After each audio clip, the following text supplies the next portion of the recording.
Inter పరీక్షలు సజావుగా నిర్వహించాలి పెద్దపల్లి జిల్లా కలెక్టర్ కోయ శ్రీహర్ష. నేషనల్ సైన్స్ డే సందర్భంగా పెద్దపల్లి గాయత్రి విద్యానికేతన్లో సైన్స్ ఎగ్జిబిషన్. మానవ జీవితంలో సైన్స్ కీలక పాత్ర పోషిస్తుందన్న గాయత్రి విద్యా సంస్థల చైర్మన్ అల్లంకి శ్రీనివాస్. పెద్దపల్లి జిల్లా కేంద్రంలో పద్మశాలీల ఆత్మీయ సమ్మేళనం. ముఖ్య అతిథిగా హాజరైన అఖిల భారత పద్మశాలి మహాసభ అధ్యక్షులు కందగంట్ల స్వామి. నేషనల్ సైన్స్ డే సందర్భంగా పెద్దపల్లి గీతాంజలి హైస్కూల్లో సైన్స్ ఎగ్జిబిషన్. విద్యార్థులు అద్భుతమైన నూతన ఆవిష్కరణలు చేశారని కొనియాడిన డైరెక్టర్ రేపాల రోహిత్. రంజాన్ మాసం ప్రశాంతంగా నిర్వహించేందుకు తగిన ఏర్పాట్లు చేయాలి పెద్దపల్లి జిల్లా కలెక్టర్ కోయ శ్రీహర్ష. పెద్దపల్లి జిల్లా కేంద్రంలో మేరు సంఘం ఆధ్వర్యంలో ఘనంగా టైలర్స్ డే వేడుకలు.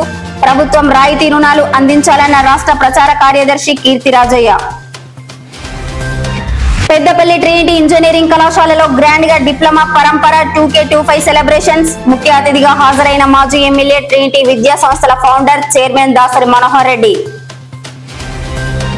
ధర్మారం మండల కేంద్రంలో ఘనంగా టైలర్స్ డే వేడుకలు.